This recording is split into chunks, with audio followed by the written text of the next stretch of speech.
observing one orb, trying to track one, and like 5 will come out of it.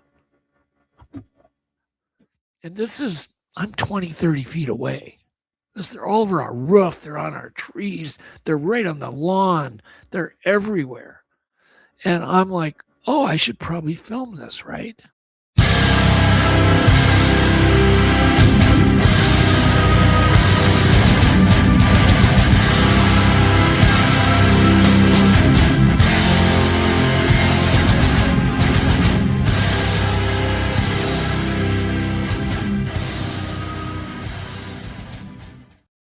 Welcome back to the Jupiter. I'm your host, Tom Franklin. And today, this person is a veteran an investigative researcher and television producer, best known for the creator of and host of MonsterQuest. With decades of experience exploring cryptids and unexplained phenomena, he brings a grounded, investigative approach to mysteries that continue to challenge our understanding of reality. Yes, ladies and gentlemen, we have on the one and only Doug Hajicek. If you keep coming back to the Jupiter podcast, please do me a favor, like and subscribe to the channel, and go down below and get whatever it is that you need. You know, you can follow me on all the little, all the what they call social medias and all those things. I also have some things down below that you can go ahead and buy and all that good things like that. So, with all that out of the way, I'd like to welcome to the show Mr. Doug Hajicek. Hi, Doug. Hey, Tom. How are you?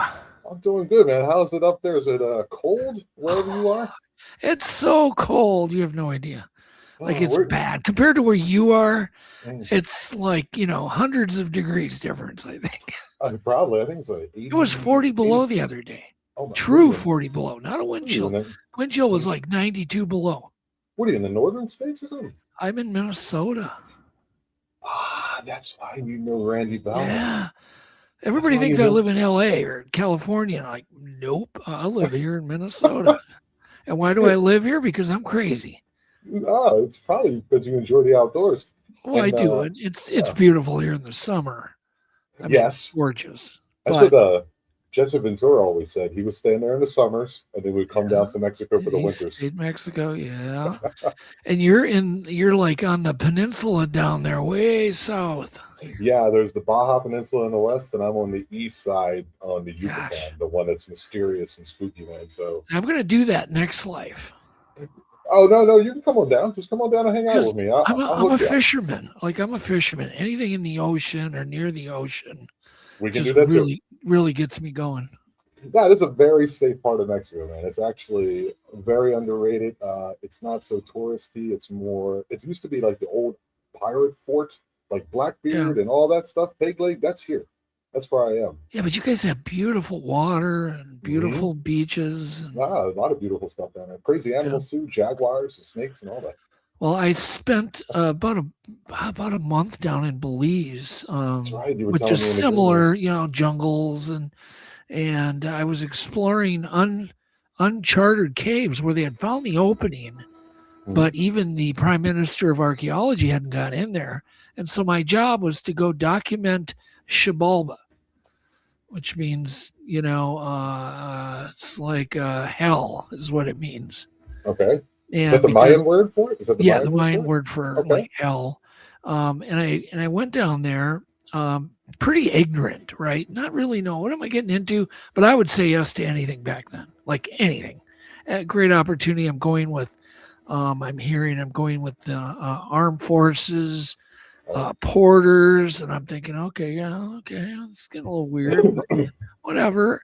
And I'm hearing that. And then later on, about a day before, about how we're going to be hiking through the jungle for about 10 miles some days. Okay. And nobody mentioned it was going to be 100 degrees. So I remember leaping into the rivers. You'd come across a river near the trail, and you would just dive in and just cool off. I mean, what time of year did you come? Oh my God, I don't even remember. It was probably the hottest time of the year, so because it was in the hundreds. And was it a dry season at least? The dry season? Yeah, it wasn't raining. It didn't rain. So you're like March through June, summers and that. And but the humidity. Humidity was off the charts in the jungle. It's ridiculous. And we were doing. I didn't know I was going to be rappelling. Okay, that's cool. Walking in all these caves had water in them. So they were all water caves. And so I was swimming, diving through breakdowns underwater. I had lucky enough, I had brought, nobody even thought of it. I brought a rubber raft in a flotation dive bag to put the camera in, because it was back then, the cameras were huge. And this was for Discovery Channel. And so, anyhow, I did it. It was the adventure of my life, but I developed claustrophobia. Oh, I have it before I went in. Yeah, because I had to be in front because I'd have like 20 people behind me, and to watch these people try to squeeze through these little things when you're already 5 miles in. Oh, it was horrible. So as long as I was first, and then I hung little underwater lanterns on my hip to light up all the stalagmites that were under the water. And so if you fell, and as Pete would tell me, if you even sprain an ankle, it's going to take us days to get you out of here. Yeah. So don't get hurt. Yeah. So it was, you're like, thanks for telling me now. I appreciate it. but you have no idea how cool it was. I mean, we're talking Indiana Jones stuff. I was lighting up skeletons of mainly infants that were sacrificed, covered in calcite, sparkling calcite, for the first time in 1,000 years. Wow, dude, that is so cool. And so cool, I was like, this is crazy. How did they get them in there? They would venture in with torches, or God knows how long they would do it, but they would, they don't live there. They went in, did their business, and then got out, because it was, to them, it was Xibalba, it was the underworld. But man, to see the pottery, we'd get into these rooms that were maybe 150, 200 feet tall, open, with pottery. You'd shine your flashlight and you'd see all this pottery and sparkling calcite ceilings. And yeah, it was nuts. If you haven't done any caving, these caves are now open to the public, meaning they'll give tours in them. Yeah. But I was the first guy in 4 of them. Yeah, and I don't like caves so much. I did it one time in Indiana. Yeah. And it had the largest mountain inside of a gate. That's where the ceiling falls. It creates that bubble. And I was in there with my ex-wife, and I was like, yeah, I got to get out of here. It's nuts. Well, the biggest thing was, too, and then you'd come to areas we had to go underwater and just completely swim to find the opening on the other side. Right. It was nuts. I was just like, what am I doing here? But then we'd have to hike back at night, or sometimes they'd say, okay, we got to stay overnight because it's too far to get out. Yeah. It'll be like, 2 a.m. when we get out to the opening, and then it's going to be another 5-mile hike to the truck. And I'm like, and then you look and you see assassin bugs on the wall. Assassin bugs? Yeah, these pretty big bugs that suck your blood. Oh, yeah, I know those. Bugs, yeah. I know what those are. I think there's other names for them, but I'd be like, no, we're out of here. We're leaving. I was told by one of my first Mexican friend here that I met at the guitar shop. Oddly enough, we were talking about playing guitar and visiting. And he was like, oh, you got to be careful with these specific bugs. And he told me the name in Spanish. And he goes, in the night, you'll sleep and they'll suck your blood. Oh, yeah. I'm like, no, I'm not sleeping in this cave. We're going to walk out. I don't care if we get out of here at 3 a.m. and then I have to walk out of the jungle till dawn. We're leaving. That was the only time I'd put my foot down. Because these 2 guys that I was with were nuts. Like, they were nuts. The craziest thing I did is I was working on a cattle ranch putting in solar systems down here. And so you have to go out in the middle of nowhere. And so we had to stay there overnight a couple times. Yeah. And one night, so we're sleeping in these hammocks underneath these trees. And there's a parrot right next to me. It's just a big one with the yellow head and everything. Yeah. And they don't bother me. I used to have parrots a long time ago when I lived in Germany. But in the middle of the night, I thought one of my coworkers was snoring and sleeping in the truck. It wasn't, Doug. It was those howler monkeys. Oh, geez. Yeah. They're loud. And I'm a metal guy. I'm a metalhead. This is what I do. And I was like, man, these guys would be a great band. Well, let me ask you a question. Do you Sure. guys have wood ticks in your jungles in on the peninsula there? Wood ticks. What are those? So you don't Wood- think of them. No, you don't think of it. Okay. So we'd get out of the jungle and we would be covered in these little clear, very small wood ticks. And me and Tom, my executive producer, would spend the evening picking them out of our eyelids. They would attach in our eyelids, all over us. And then towards the end of the trip, Tom would be like so tired. He's like, nah, I'll just deal with it in the morning. And by then they would embed in really deep, right? And we'd be ripping his flesh off. And then we were getting bot flies, and I had 2 bot flies in my back. Yeah, and I came home. Anyhow, I came home. I had rickettsia, which is the American name would be like Rocky Mountain spotted fever. Ooh. So I had that, and I had that. They couldn't get rid of it. I had it for about 10 years. And it would kind of come and go. They would give me IV treatments with antibiotics, Doxy, and then it would go away for a while. Then it would just kind of rear its ugly head again. It says these and wood you'd have ticks. to keep, wood ticks can give you Rocky Mountain spotting fever. Yeah, down in Belize. Torlamia.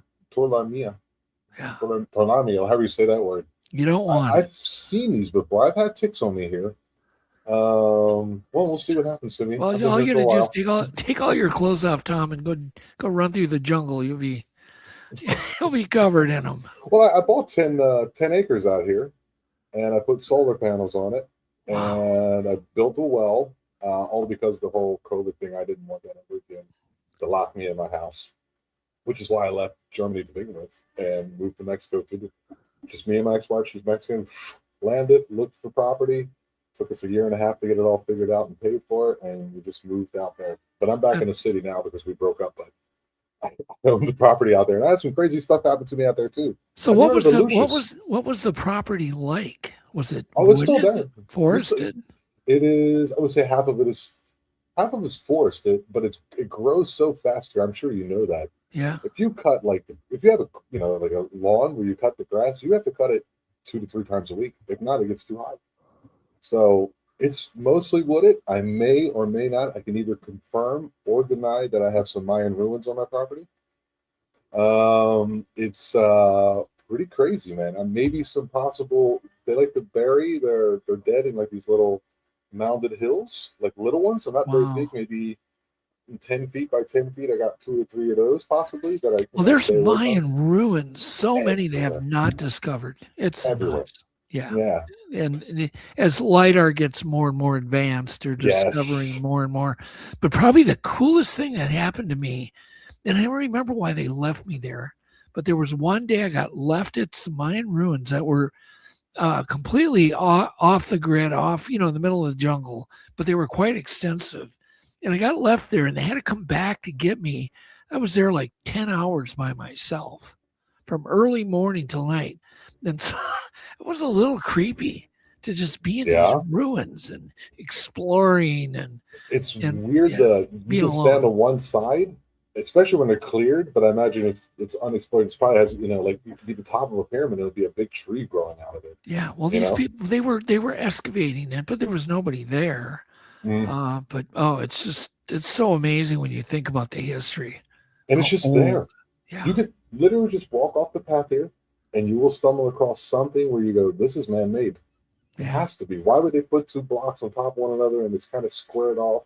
You can see it's a little, eroded or something. But you're like, this isn't natural. And, I think that's when, the conquistadors came and Columbus and all that. So that wasn't that long ago. This is only, 500 AD? I think is when the end of 900 AD. Maybe even later than that. Or it was 500 years ago. Maybe that's what I'm doing. Yeah. The end of the Mayan Empire. So there's still, my girlfriend is Mayan. Wow. Yeah, and her mother is Mayan, and she knows a few words. Her mother understands quite a bit, and her grandmother spoke, and still 40% of the people here still speak it. But this place is shrouded in mystery. Have you heard of a place called Pomuch where they bring their dead out during Dias de los Muertos? And they take the bones and they go into the caskets. They're like mausoleums because here it's all rock. It's that limestone outcropping in the Yucatan, and they'll go in. So right on Halloween time, they'll bring them out, clean off their bones, and the more material is there, we'll say it that way, the happier they are because the family wants to stick around. They put the candles up. Gotcha. They got the food and the tamales. You can walk around and see the pictures and all that. This place is very, very spooky. Yeah. Well, it's obviously the Mayans were extremely advanced. Yes, especially when it comes to their calendar. Which tripped me out about it was that their number system is based on 20, and I didn't know that until recently. And I found that to be interesting because the French system is based on 20, and so is some of the Celtic languages, like like in Wales and even Ireland. Like their basis is in 20, where like Germanic languages are based in 12. That's why you have the dozen and all that.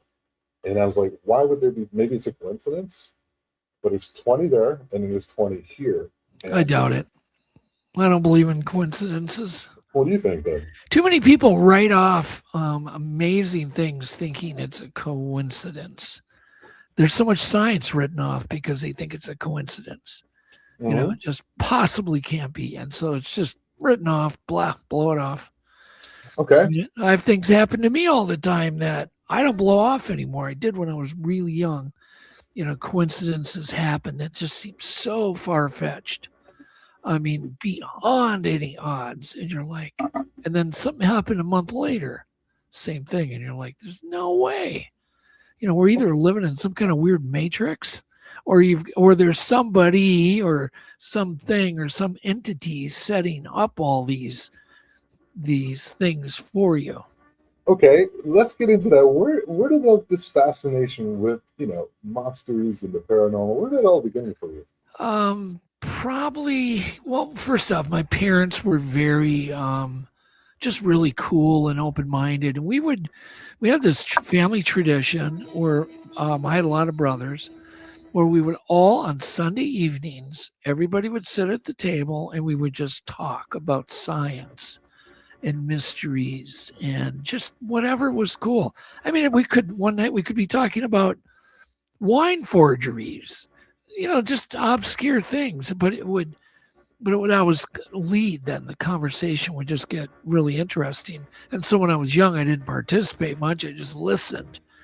But as I got older, I started participating.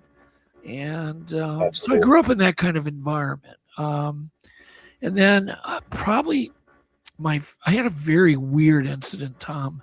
Okay. I was in my bedroom and I was building a plastic model. If you remember the little car model. Oh yeah. Dude, I'm sure we've all built them, right? 66 Chevelle. That was the first one I did. Yeah. I actually remember the car model. I was working on a 33 Willis model. Okay.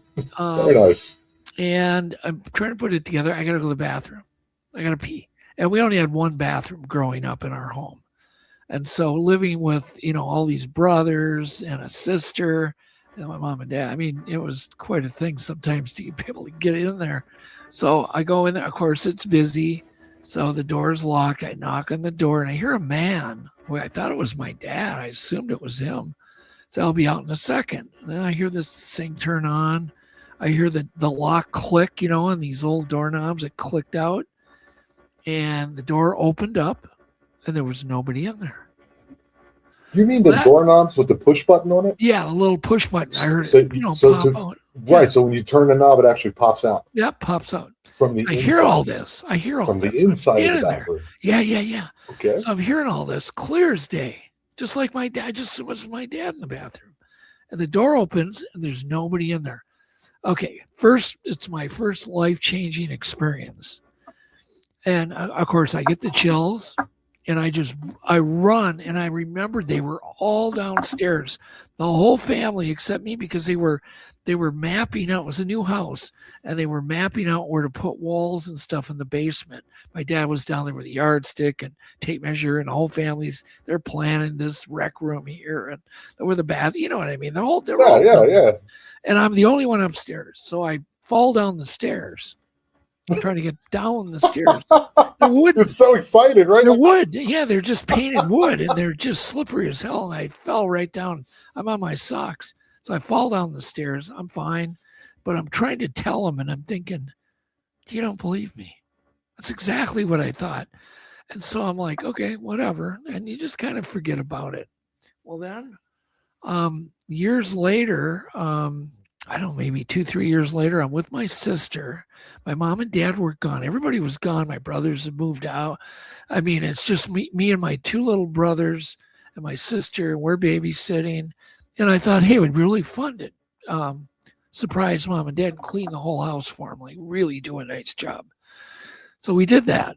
And we're sitting down, relaxing at the table, just me and my sister, and my brothers are in bed, and we smell sulfur.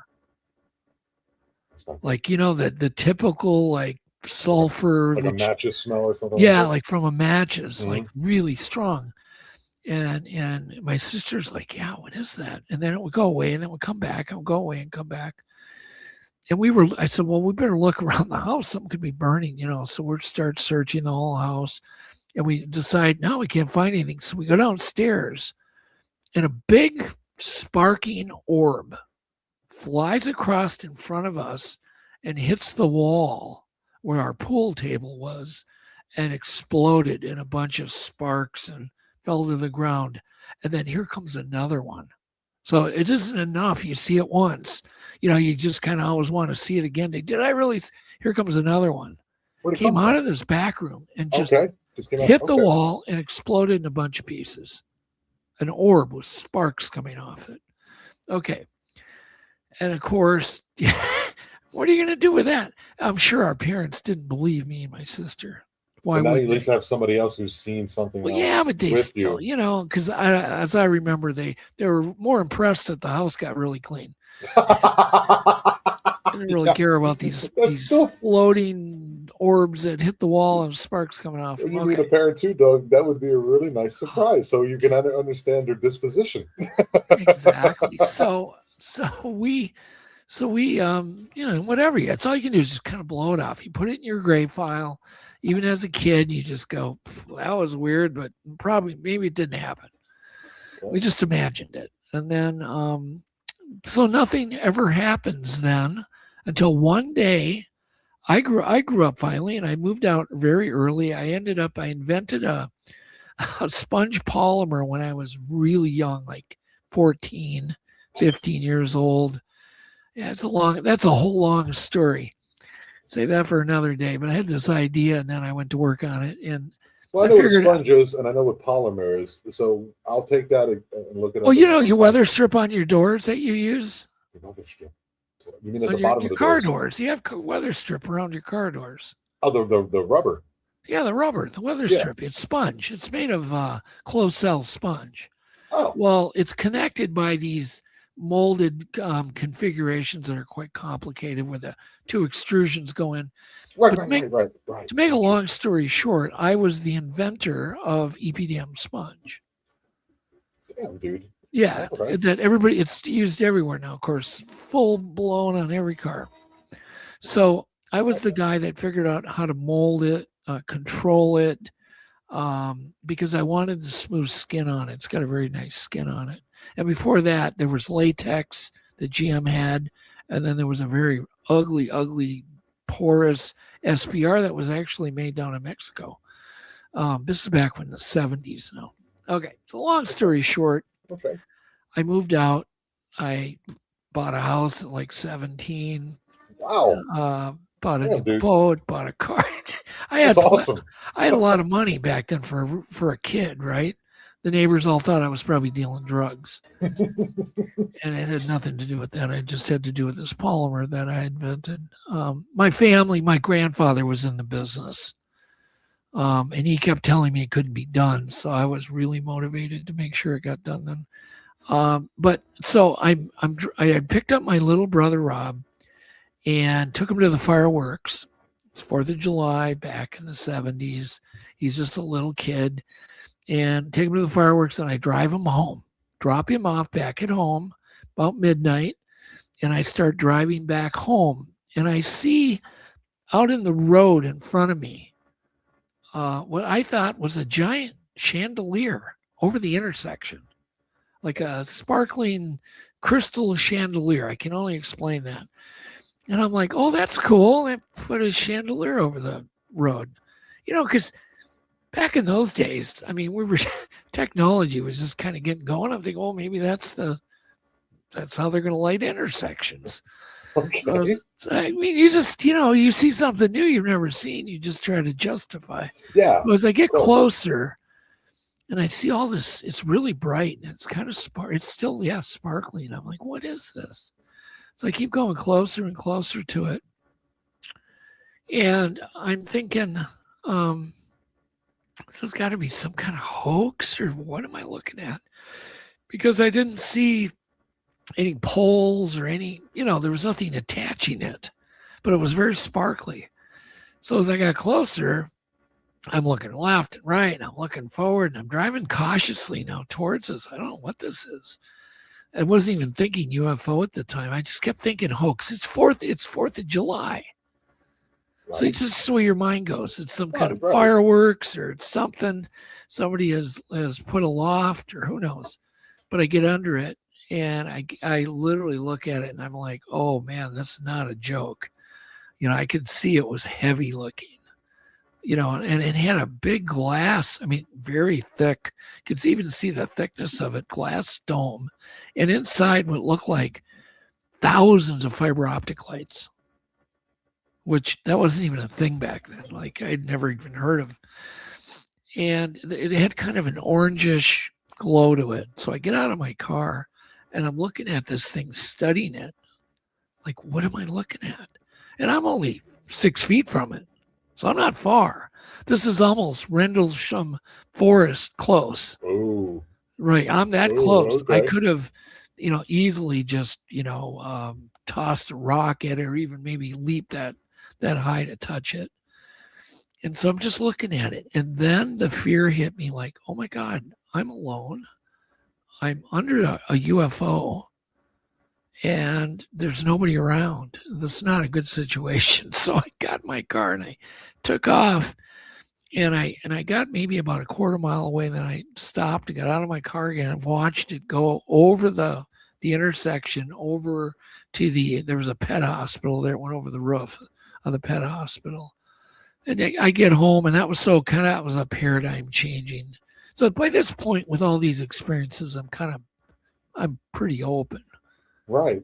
That makes sense. Yeah. What did you begin to do? Did you just started trying to find somebody? You started reading material? Yeah, I started getting a little bit interested in the topic. It definitely did not look manned. It looked unmanned, which is really interesting because that's kind of what people are dealing with now. But this is back in the 70s, so it looked like a drone thing, but didn't make any noise. It was hovering silently. It was almost too bright to look at. I remember shielding my eyes every time I tried to see what I'm looking at. It had a very high dome on it, glass dome, higher than it was wide, which is weird too. I'm still waiting to find somebody that is seeing exactly what I saw. Almost looked like, an anniversary clock. Yeah. Okay. Yeah, higher than it is wide. It wasn't that high, but it was weird. And people are like, "Well, you saw a Chinese lantern." Oh no! Oh, come on, man. Now this thing I would estimate weighed a ton. I mean, you can tell. You know what I mean? Yeah. The only thing I've ever seen in the sky is I bought a telescope, and I went out to the darkest region that I could find, which was on this old military practice range in Germany. And so it was me, my ex-wife, and my daughter. I bought this 8-inch reflector telescope. I was like, hey, I'm going to see what I can see. And that night I seen Jupiter, Saturn, and Mars, right? Very cool. But as I'm setting up, it's getting dark. Right over top of the tree line, it's maybe 200-300 yards away. There was this orange globe. And so I just had someone send me a video. It looked just like what I saw, but hers was white. And I seen it orange, and as I tried to point it out to my ex-wife, I said, "Look, it just disappeared." Yeah. So I've seen some things too. I haven't seen anything quite like that. I've had some. Well, through the years, I've got two more pretty close encounter stories that happened with me and Yvette. If you want to hear more of this UFO kind of stuff, sure. Doug, anywhere you want to go, buddy. Hey, with You know that, how it with is. the Yeah, we're having fun, podcast, buddy. Having fun. with a podcast name called Eye of the Jupiter, it's definitely probably what your audience likes. Oh, honestly, for some reason, I really enjoy my Sasquatch stuff. Oh, okay. Well, I speak to a lot of Native Americans, a lot of them actually, like old like medicine women. Very interesting. They seem to enjoy the show, and quite a few come on. It's been quite interesting that sometimes it just goes in a certain way, and just the Eye of Jupiter, the big red eye reflecting back upon us, kind of concept, and it just goes where it goes. It's just as strange and unusual, and it's just interesting. Yeah. And then I run into people like yourself, you know. I've had a strange and unusual. Yeah, Randy Bauer told me to connect with you. Oh, okay, yeah, I know. He's like, I had Doug Hajicek that. I was like, the MonsterQuest guy. He goes, yeah. He's like, go ahead and contact him. I go, really? He's like, he'll come on. I'm like, okay. So I did. yeah, I can tell you something happened on Randy's too here. Okay, so this happened. Both me and Yvette, we love being outside, looking at the stars at night. That's your wife. Is your wife? Yeah, I've got a fire pit here and a little beach we have that we own, and we live on a lake, and so it's peaceful out there at night. We have loons, and so anyhow, we like to go out there. So we're out there one night, and we would see quite a few orbs. No, I'm talking about things you see with your naked eye, quite low, 150, 200 feet up in the air. Usually they would travel from, east, west, or wherever, but they always would end up over our head. And so one night we're out there. Now here comes one over the neighbor's roof right across the lake. It comes over, and all of a sudden, my dock and everybody's dock started bouncing up and down. They're aluminum. You have to have an aluminum dock. So all the docks are going boom, boom, boom. It's quite a racket. You mean the floating docks? No. They're just on like a mushroom foot.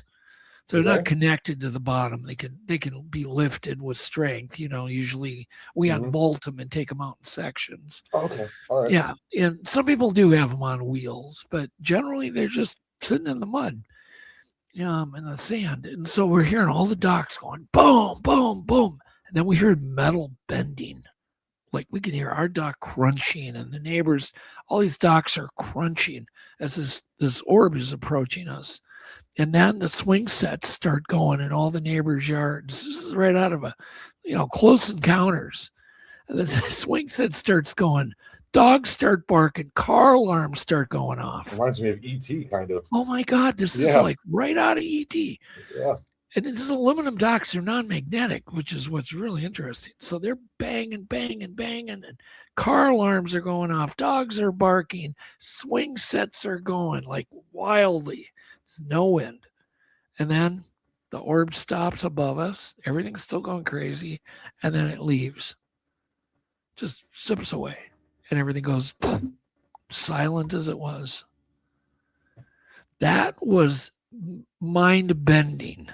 Like that whole incident was crazy. And so once again, how do you go on with your life after that, right? Yeah, you just can't just turn around and go turn on. It's hard. It's really hard. Home Improvement or something. Whatever you're watching back then. So just so you know, this is therapy for me, Tom.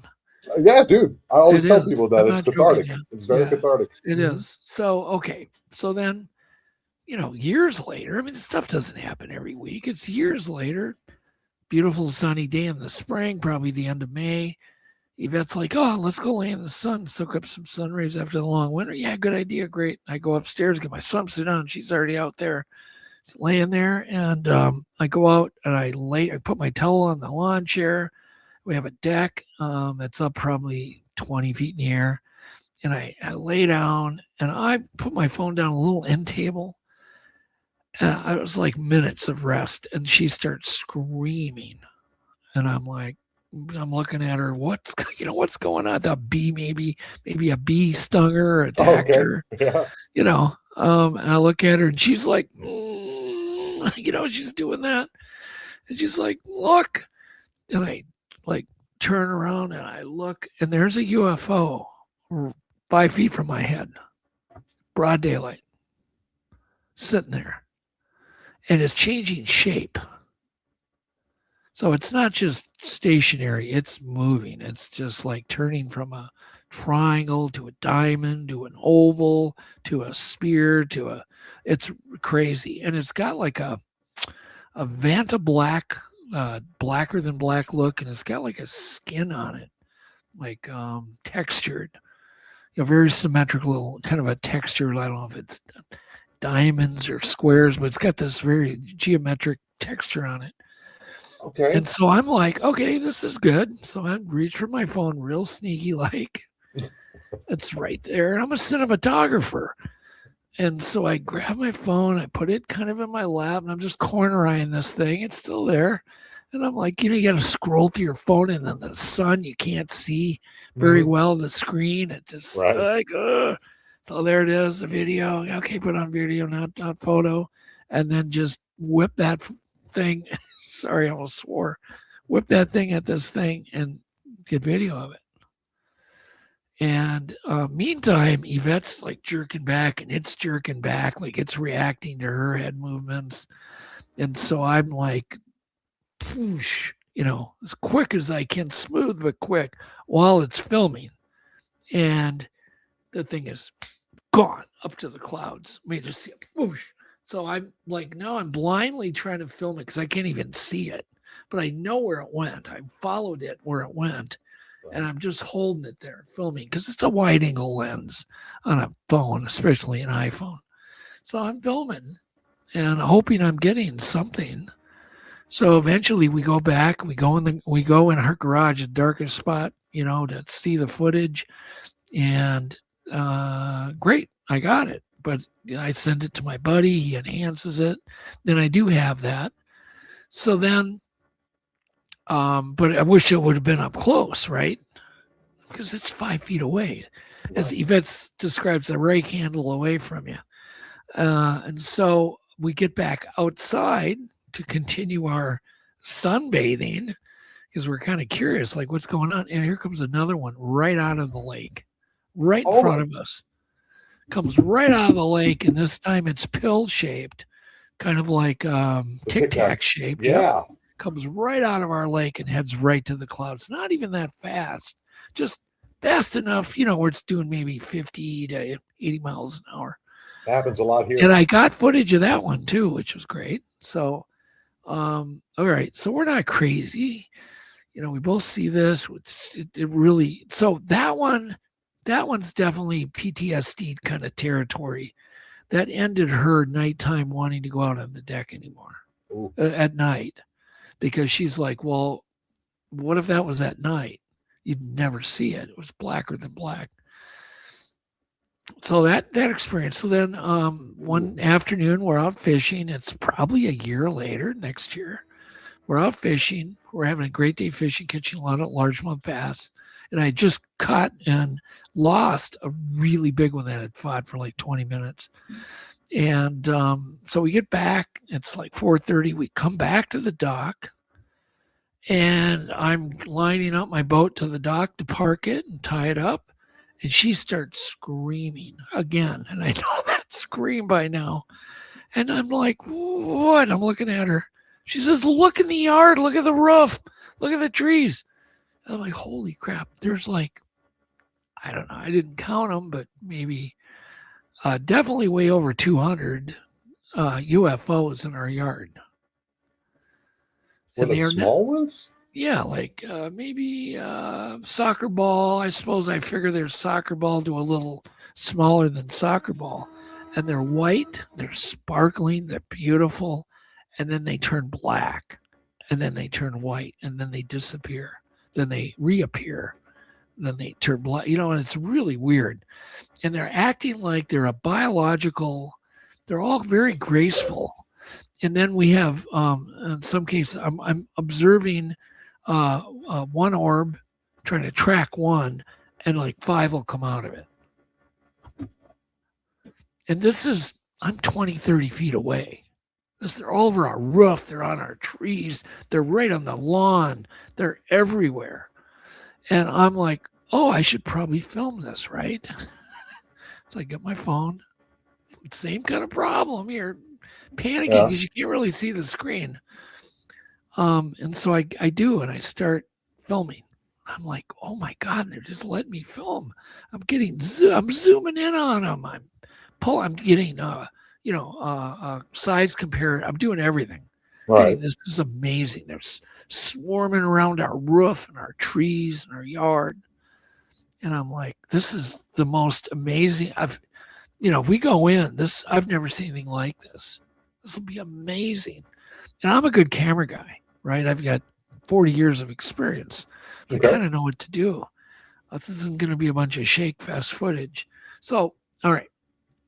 So I'm like, aren't you filming this to Yvette? And she's like, oh, okay. So then she gets her camera. I'm like, this is historic. This is nuts.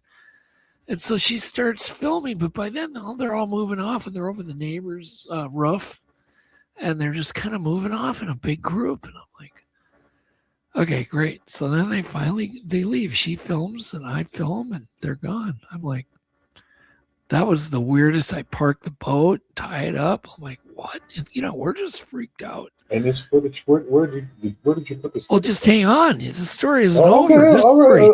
I'm jumping the shark. Sorry. Oh, yeah. I'd say. I wished it was over right there. I really wished. All right. So we go. We park the boat. We go in because I have like an office in my garage. It's kind of where I have all my tools, my workshop. I invent a lot of things, and you'd understand if you're. Yeah, you like to tinker. I got you. Yeah. So we go in there, sit at the desk, and turn on my phone. It won't turn on. I'm like, oh, it must be battery dead, but I swear it was full. So I plug in. We wait, and nothing happens. I said, well, let me see your phone. Look at hers. Hers is working fine, but she didn't start filming until she didn't get the kind of footage I was getting. So we just wait. Doesn't occur. I said, get in the car. We're going up to Sprint. So we hop in the car. We run up to Sprint. And I tell these two young men, the techs there. I said, you guys got to get this off. I told them the whole story. And they're like, oh, yeah, we can get it off. Oh, yeah, it'll be great. So they go in the back room. They're gone for quite a while. I mean, maybe almost an hour, 45 minutes. They're back there. And we're just pacing, This is a weekday. We're pacing. And they come out and they go, dude, your phone's a brick. I go, what do you mean it's a brick? He goes, they won't even conduct electricity. It's like made out of clay. Does that make sense? Yeah, of course. Yeah. I'm thinking of the chips and all the wiring and all the soldering and all the things in there. It's non-conductive now. It's all completely non-conductive. Okay, that's great. Wonderful. Where can I go? So go over to this guy. He does a lot of repairs on phones and maybe he can get, access to it. So we run over there. It's not too far away. Some guy's house. We drop the phone off. And he had it forever and he couldn't do anything with it. So, but here's where it gets bad. That night, we come back. We're very freaked out. We're kind of upset. I'm really upset because I have no phone now. So I go back to Sprint going, I got to buy another phone. And that one was like 2 weeks old. And they're not cheap. No. I think I paid $500 again. So I go there, bought a new phone because my other one's a brick. And of course those guys wouldn't cover it, under any kind of warranty. They're like, dude, you told us what you did. What happened? I'm like, we can't cover that. And I'm like, okay, just give me another one. So we get a phone. We come home finally, and we're watching TV. We're sitting at my desk in the garage, watching TV, talking about the day's events. And all of a sudden, there's a flashing yellow light on my wall above, through the windows on the wall.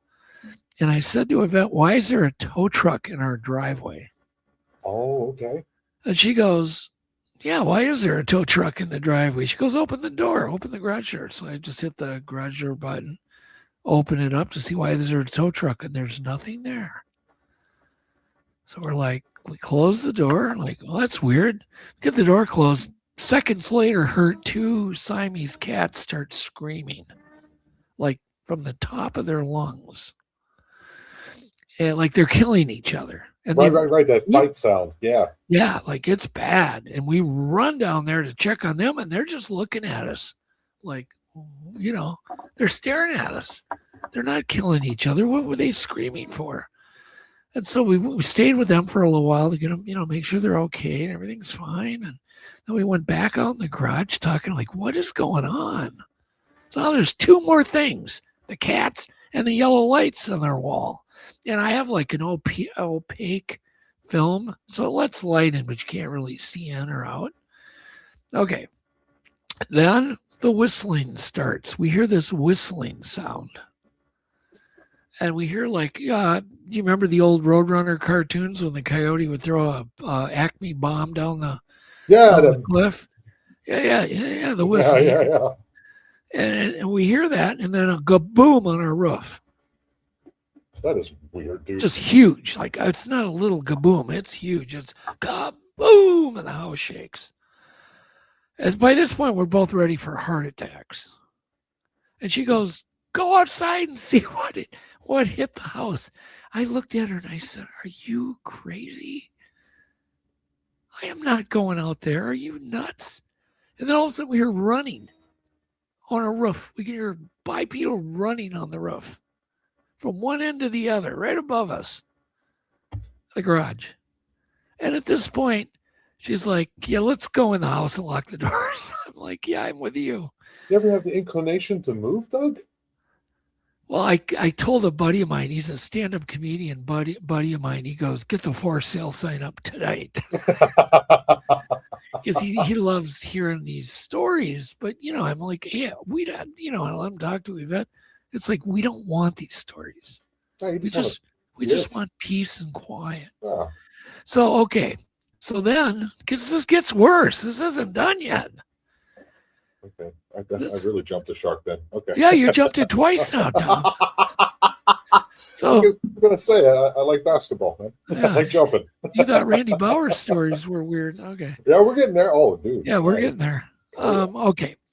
So then the TV stops working in my garage. Like, what? And I went and checked another one. Didn't work either. Nothing's working.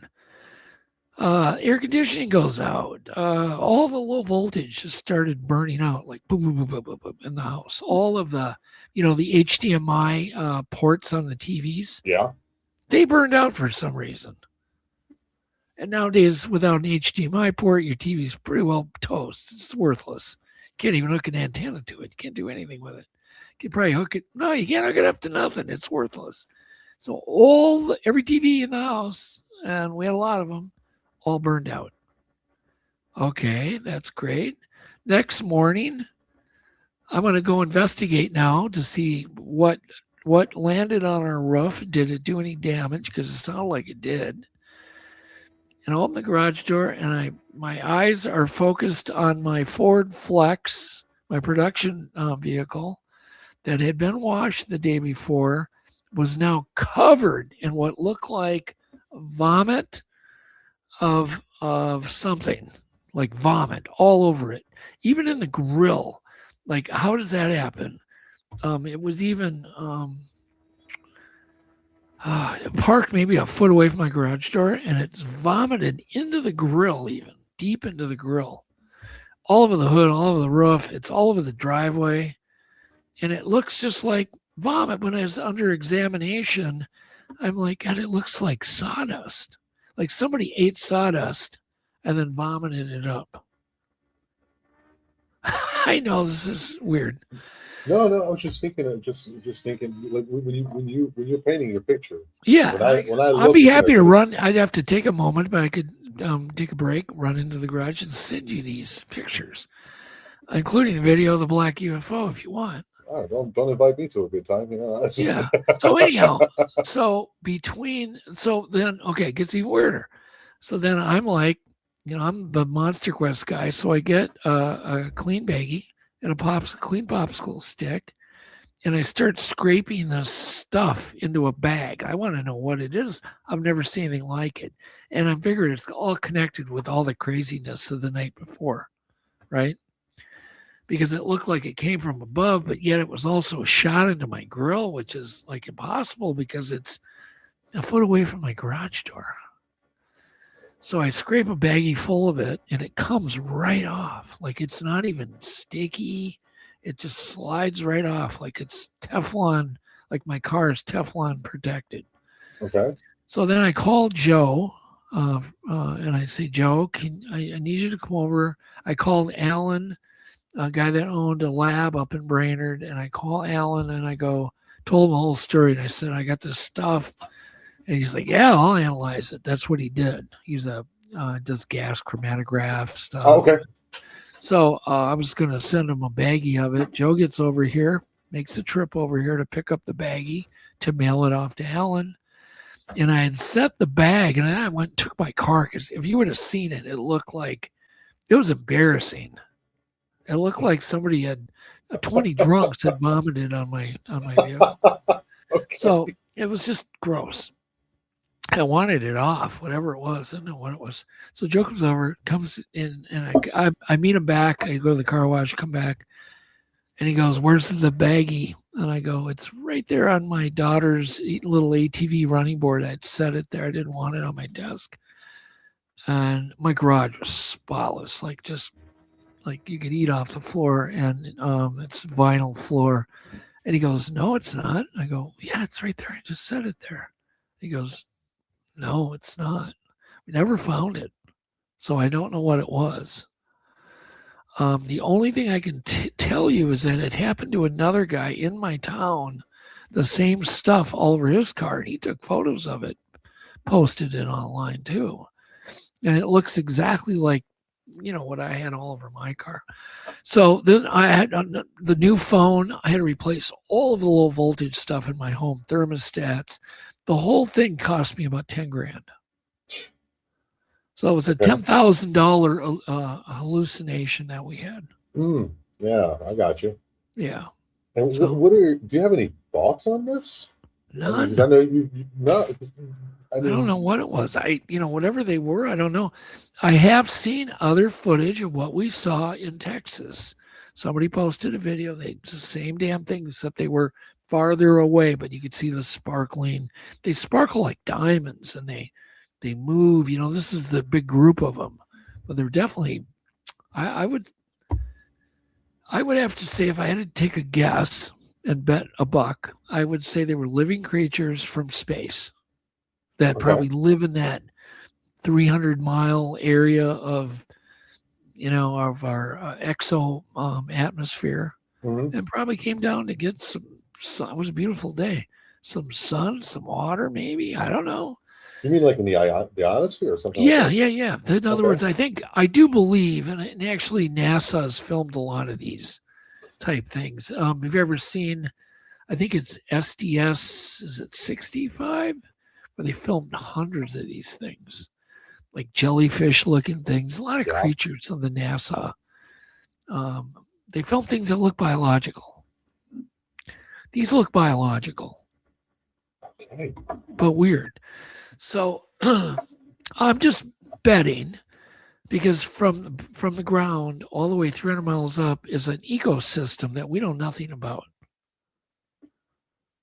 So I believe there could be things that are living kind of on the edge. And then they say that about Venus, that there could be something possibly living in the upper atmosphere of Venus. Because of the extreme heats and the overcast conditions, and that no radiated heat can escape. So if there's anything living there, it would be in the clouds. Well, why couldn't there be? I mean, we have algae that go 300 miles up, different kinds of algae. Pseudomonas syringae is one of them. It's everywhere in the atmosphere. I mean, it could be creatures. That's what they do. They feed on algae, but we don't see them because they're maybe rare, and maybe they stay in one, these little groups, and maybe they have to come down, or maybe they come down. It was a really nice day that day. It was like 73, just perfect. Everything was perfect. no wind. So maybe there's certain weather conditions. They come down in maybe less populated areas. Maybe people see them all the time, but nobody ever reports them. But here's where it gets weird. So my daughter was at a gym with her husband, and they both called us and said, we know exactly what you saw because we're watching a group of them right now swirling around the gym in the parking lot. I'm like, okay, there you go. And it's like, did you get a picture? No. We watch. That's what most people don't do. But she's like, yeah, we saw them. I'm like, okay. What else could I do? But there's video all over now from a lot of people in Texas have seen these. You would think that the scientific community would grab a hold of this in some way. Wouldn't you think so? Well, the biggest source of footage of these kinds of things are NASA. Sorry to say, they have they have hundreds of hours of footage. There was a guy that ran a cable station. I'm not going to give names and everybody. Ran a public cable station. I think you can probably search it up. Well, one day he gets the bright idea to aim one of the satellites to intercept the space shuttle feed. Right? So he just does it. No, he doesn't have permission. He just does it. He's now intercepting all of the footage coming from the space shuttle and the space station. So he's captivating so many creatures. He's putting them in categories. Oh my God. Oh yeah, he's categories. He's got like 50 categories of creatures. He's cataloging them. So they're seeing these. Yeah. So NASA is supposedly, before that was Sputnik, of course, the Russian stuff, and then NASA kind of took off after that. So like mid-60s? Anything you're hearing about is complete BS. Like, it's so BS-y. It's not. So I got a lot of that footage, and we did a lot of enhancements. I was pitching a doc called Space Beast based on my experience, and all of these images and video images that we were doing. What do you call it? Layering. I was doing layering. He was working with a guy named Jose Escamilla on these images. And you remember the rods phenomena? Yes. Called rods? Okay. That's an example of, some of them could be misidentified bugs that hit the shutter right. But man, I talked to FBI guys that'll tell me different. And I did talk to some FBI people that they've had to investigate some even like near missile attacks that were reported as missiles, but they weren't. They were these rods that were zooming in front of airplanes and stuff. And, when a pilot sees them or another camera, there's more to that story than just because I got misconstrued in MonsterQuest because I'm just looking for the truth. So I get high-speed cameras, and we were filming moss and stuff. And we got some of that similar shape, but it wasn't the same. Yeah, dude. I imagine doing what you do and people knowing who you are, that you get a lot of people contacting you, showing you things. I'm really into forensics. I'm always looking for the truth. But the point is this guy was working close with Jose. In the meantime, I'm trying to get together and pitch a doc called Space Beast, based on these wild creatures that I believe live on the edge of space. Not in space necessarily. Maybe they do, but on the edge. So on the edge of the atmosphere. In the edge, yeah, the very edge, which goes up 300 miles, maybe beyond. We don't know. And the stuff coming out of the water? Yeah, and stuff living under the water, maybe. Because what was that thing, the black thing that we saw come out of the water? What was the thing? Where does that thing live all the time under the water? Well, they've documented that. Even the Air Force has documented that. Yeah, of course. This stuff's everything I'm hearing now is like old news for me. Okay. All right. Like way old news. Like I had a drone, some kind of unmanned UFO encounter back in the 70s. So when I hear, I told you about the thing over the intersection. That was in the 70s. Okay. So, when I hear there's these unmanned things living here and doing this, and, we don't think these Tic Tacs, and we don't think there's people in them or any kind of creatures in them. So they know all this stuff and they're just withholding it from us for what purpose? Yeah, I don't know. Yeah. I don't know. Well, I guess maybe they don't know what they are. Maybe they know they're there, but I think they don't know what they are. That's my guess. So Yeah. how can they tell us about them? I don't think they want to do the loose end thing where they go, oh, by the way, we're surrounded by all sorts of strange creatures and all sorts of strange craft, but we don't have a damn clue what they are. If you want to project power, you have to show that you know what's going on. So to do that means that, we have no control over any of this stuff. So why do that and panic the public, maybe? Right. But I'm here to tell you, we are surrounded by a lot of weird stuff. Oh, yeah, dude. All right, let's go ahead and take yourself a sip there, Doug, and let's go ahead and switch gears to Randy Bauer. I'm going to have him on. This is going to come up after the live. So I already had him on, and he told me about the smells that you guys. I think that was yeah. That's a true story. And he said I had him out there. Go and ask him about it. That was my dumb idea. It's like, Randy, what can you tell me about that place? Well, I just, basically it's a simple story. I was out there with another researcher, and we're up there, and just this kind of weird idea just hit me. And I knew Randy could sing, and he really can sing good. He's a great singer. He's a great musician. And, I mean, if Randy needs attention, I always tell people, he'll just go on stage to get it. He doesn't need, he doesn't need to make up crap to get attention. But so I just said, hey, Randy, why don't you sing? To see what happens, what kind of reaction. Exactly what he said. Yeah. That's exactly what he said. So, once again, I'm kind of inventive that way. Well, has anybody ever tried that? No, I doubt it. So you sing, because they obviously know him. If they're there, they're going to know who he is. So he starts singing. And then when he finally, quit, we got blasted with this terrible rotten flesh stink. Like it smelled like a bunch of rotten bodies, dog. I mean, everything. It was horrible. Like, ugh.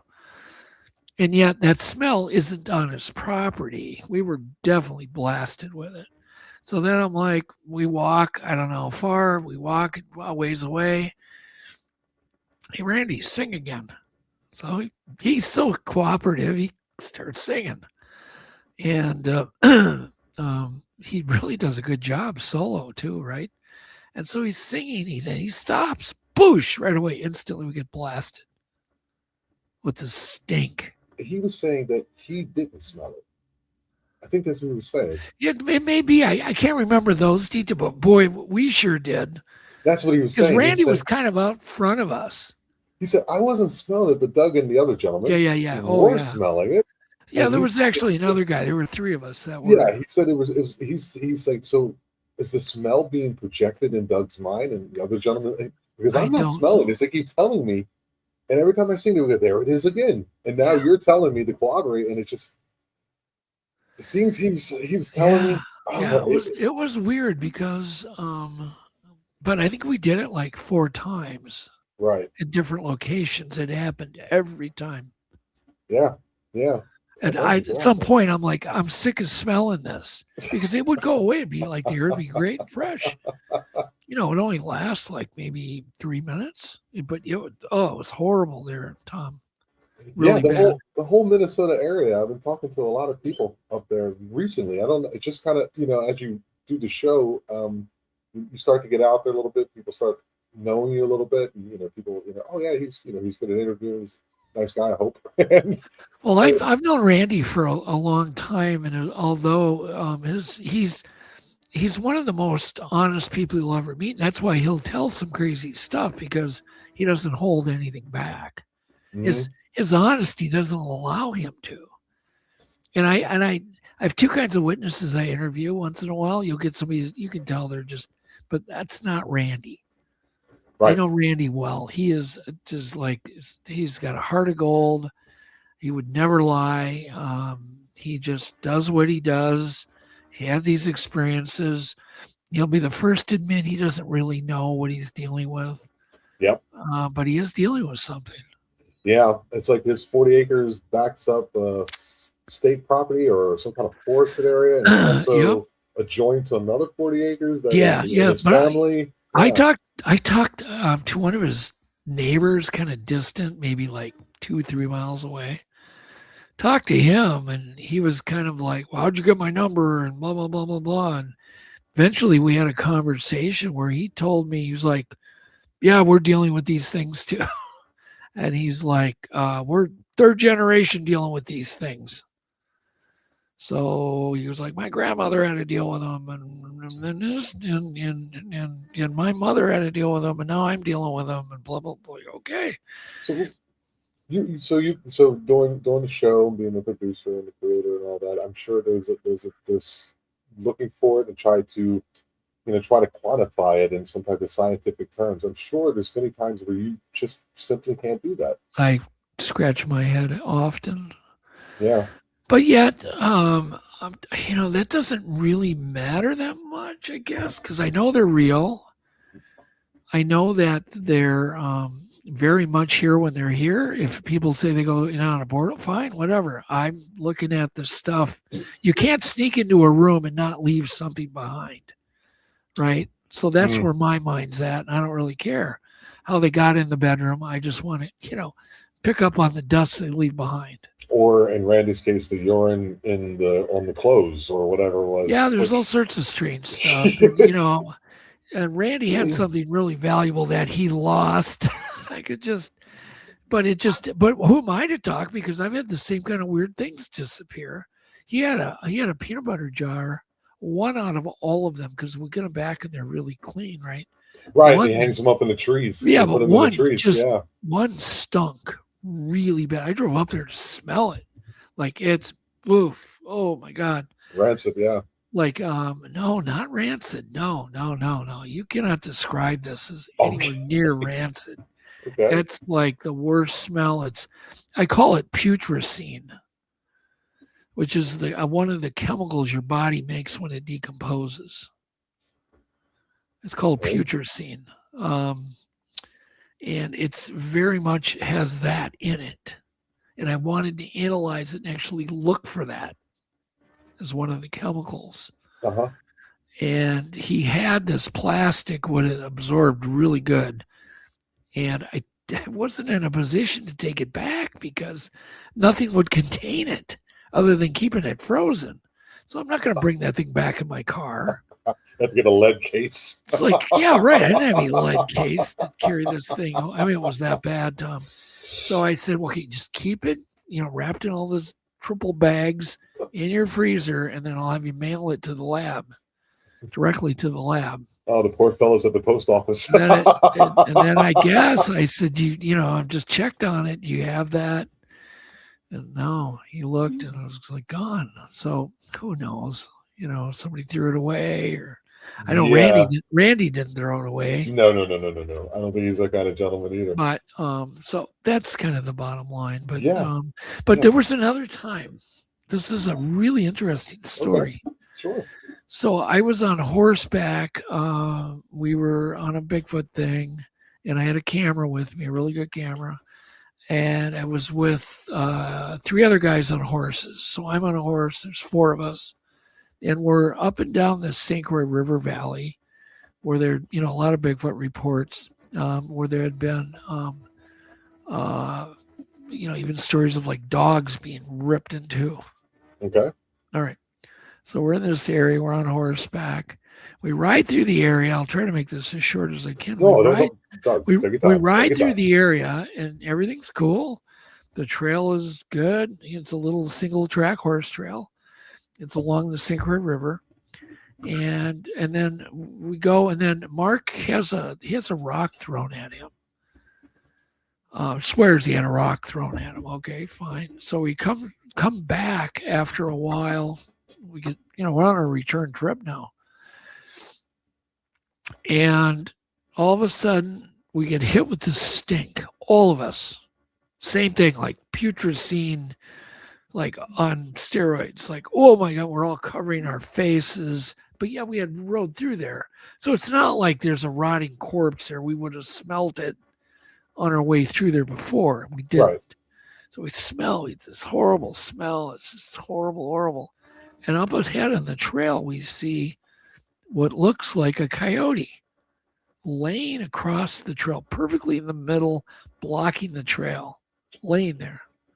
And we're like, well, what the hell is this? And so we get closer and closer. We see the coyote blink in his eye. Like, what's going on?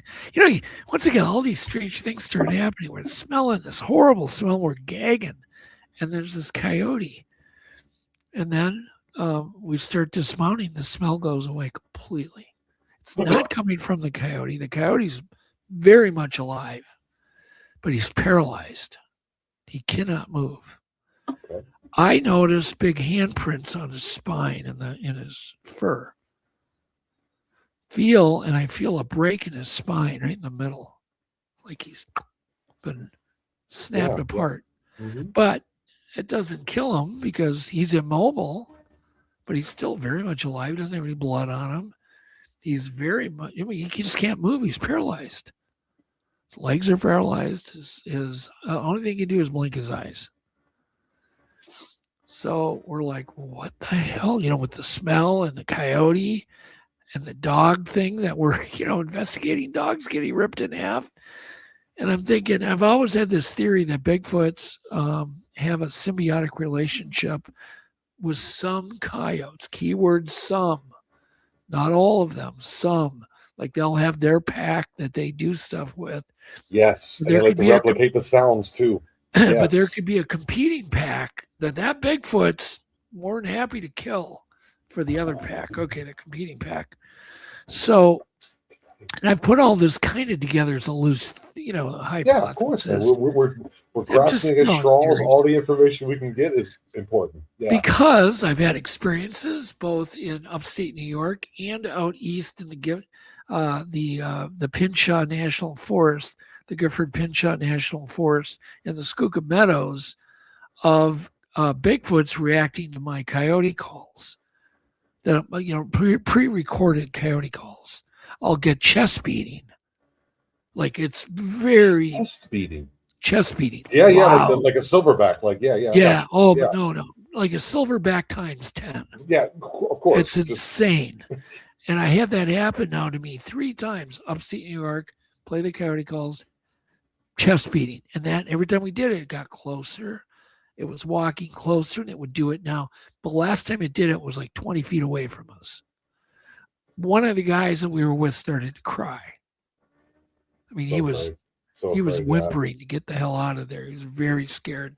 To blame him, I was scared too, because we're in the dark and we're in like some swamp buggy thing, Okay, so I've had these experiences with coyotes, and that's where I got the idea that they're doing. Oh, and then I'm up north, and I hear they were wolves. I heard a pack of wolves run through my camp, which is cool to hear these panting big wolves running through your camp right through the middle of it.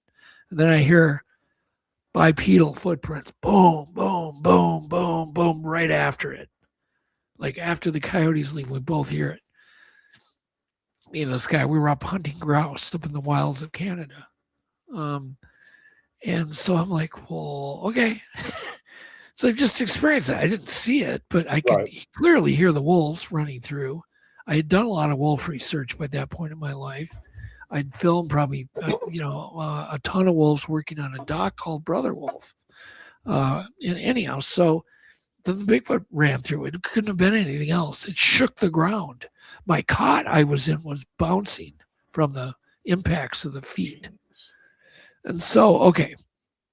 So then we're seeing this coyote now laying in the trail. All these dots are connecting. Okay. And I'm figuring that coyote was right next to that Bigfoot, just like his dog. And he grabbed that poor thing and just poof, put it in the trail as a warning to us. Yeah, I know. It sounds heartless, doesn't it? No, it's not about being heartless. It's just the strange things that that I've been privy to from people coming on and telling me. Yeah. And, it's, you're like, oh yeah, I did this. I got mad. It ripped up my tent. So I urinated on a tree, and then it chased me home, and things of this nature. And it just never seems to amaze me, the things that you hear. Now, the thing that the last question I want to ask you before I get you out the header, Mr. Hajicek, is doing all these things, going into these caves, the UFO encounters, this Bigfoot stuff, Randy Bauer's property, is there a level of fear, or that did it get washed out of you since your first experience at the house with the button and the door? Oh How did no. it? I've had so many experiences now, like going up to Snellgrove Cabin up in Ontario, Mhm. which we went to again last year and the year before and had crazy activity both times. So, yeah, of course I get afraid. I'm afraid to take the garbage out, and I'm not joking you. I believe you. No, I'm absolutely dead serious. People think I'm joking. No, I'm not. It scares the living hell out of me. Head's on a swivel. I go out at night anywhere alone. My head's on a swivel. I've seen too much crap. It might have been attracted to you somehow. Yeah, I've heard that, but then Mhm. again, maybe maybe they're attracted to me. I don't We know. were talking about coincidences, How and would I that's ever not know? Yeah, always coincidental, exactly. right? Oh my God. Yeah, I've just had I have a book. It's all written and it needs to be updated a little bit, but it's written. It's pretty much 400 pages of strange coincidences and events that have happened to me. That a gentleman who's he's an award-winning writer wrote it. He interviewed me for like I don't know, almost 2 years, and recorded every word I said, and then wrote this book based on that. And it's not out yet, Okay. but it's on a lot of coincidences, and it's even named after one of the coincidences, which is so bizarre I can't even fathom it. So when I first got into TV, I was friends with Kurt Hennig from the WWF wrestling. Oh yeah, I Mr. know who that is. Mr. Perfect. Yeah. So Jesse is right. Okay. Yeah. So he was my partner on this TV show. And I was just kind of just starting to get into the TV thing. And me and Kurt were working on a show with like Nord the Barbarian. What was his other name? He had another name, but we were doing a kind of a comedy fishing show called Fishing Mayhem Okay. with these wrestlers, all these different wrestlers. And so I ran an ad because I wanted to film a pilot. So I ran an ad in LA and a guy answered it. And it was great. He flew up. He's like, yeah, I'll fly up and we'll shoot it. We'll take a week and a half. We'll shoot the pilot. Okay, great. Because we didn't have any money. We're like, it's got to be somebody. And then if we'll pitch it, if we get it, you be the camera guy and you can bill us for all this, work you're doing. So that's fine. So he comes up, he films it, and that's all cool. And he's teaching me the whole kind of business. It was really interesting. He's teaching me on the camera, and I'm like a sponge. And these were very complicated, big cameras, $100,000 cams. And so he's teaching me, and I asked him one day, we were at his house because he had all this editing gear, and I said, "Where'd you get all this editing gear?" And he goes, "Oh, I had a hit record in the '60s." Oh, okay, cool. I didn't even ask him what band. I didn't, I left it at that. Yeah. So he teaches me all this stuff, and then I end up landing another TV show that I pitched and got with CBS. And that show, by the way, is still on the air. So I start this show, I get the talent and everything. My first interview I'm going to do is with a guy who lives on Lake Superior who invented a bunch of scents from witch doctors in South America, whatever. I got to go interview this guy, and I get there. He lives in a mansion on Lake Superior, which I know we're talking, many, many millions of dollars. I was near the Glenshee Mansion, and I'm interviewing him, and I get done, and we're just talking, and I go, "Well, how in the hell did you ever afford all this?" And he's like, "Oh, I had a hit song in the '60s." Thinking, "Oh, okay." And I didn't really think much about it. I'm just like, "Okay." His name's Greg, and the other guy's name is Greg. I was like, "Oh, okay." So then one day I'm editing over at the other Greg's house, the show that I just shot. And I hadn't even gotten to that interview. And I go, by the way, you don't know Greg Baminick, do you? And he goes, yeah, that was my bass player. And I go, Michael, I said, so and he goes, what's the name of the band again? He goes, yeah, the Michael and the Messengers. I'm like, oh, he goes, yeah, we were the first like white band signed to Motown or something. Okay. Mm-hmm. But the point is, I go, well, I'm friends with your bass player. I said, and you're from LA, and I just met you guys both independently. Right. And I said, how about I reunite you guys? Because you haven't talked to them in probably 50 years. So I called, I put them together, and they reunite. But so the one guy who teaches, so here's a coincidence. The guy who teaches me the TV business, and my first TV business to do, is his buddy. And they live, I mean, they're like, how many people are in the U.S., right? And I meet them both separately. Yeah, 330 million? I don't know. And so I call the book of Monsters and Messengers. So it's got a messengers as a double meaning.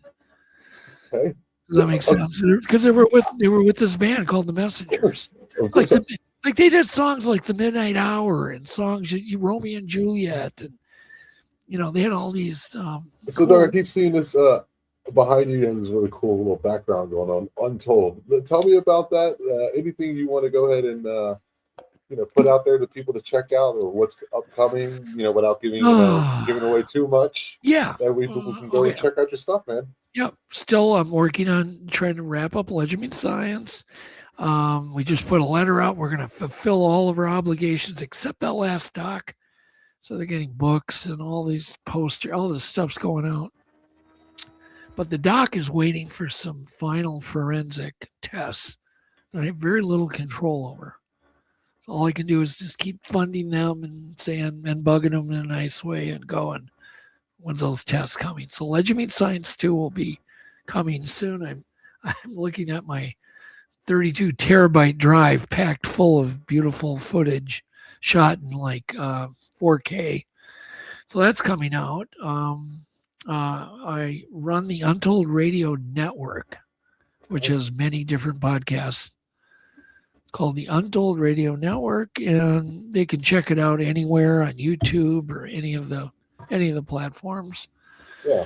And then get that out there.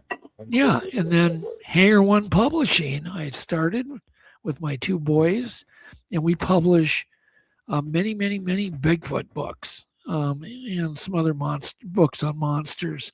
Hangar One, #1, publishing.com. And I've recently, just because I had planned this back when I was in my 20s, that I was going to start a record label when I got into my retirement age, and that's what I've done. So Fantastic. White Wolf Entertainment Records now exists. So we now have podcasting, we have books, we have television, and we also now have a record label. So that's kind of keeps. You're busy. You're very, very busy. I mean, so for being retired, you still seem to be. I don't think you'll ever stop. And if people think retiring is laying on a beach with Mai Tai in your hand, okay, maybe one day. But what do you do the day after that? Yeah, no, I'm very busy, and I love it. And now, of course, I got grandkids coming. Yeah, the best part. It's the best. Yeah. So my life is amazing. So, Doug, this has been amazing, man. I'm so very glad that you came on. Thank you for inviting me. It's been a blast, man, and I'll reach out to you, man, in the future and just check in on me once in a while. And please do. Looking forward to your docs. And and I gotta get you. I gotta reciprocate and get you on our show. Oh, I'd love to do that. I would definitely love to do that. So I got a couple stories. I don't know if it's anything. Oh, I bet you do. Yeah, I know you do. Got a few. There's a reason why this started. I mean, being a musician myself, being a front man, and you can't live in the Yucatan Peninsula and not have stories. That's true. How did you get there, Tom? It's a long story, but I'll let you know. Story. All right, man. I appreciate it very much, and thanks for coming on one more time. I appreciate it, Doug. Thanks. It was my pleasure. All right, guys. Remember, we are the eye. We are aware. Love you all. Later.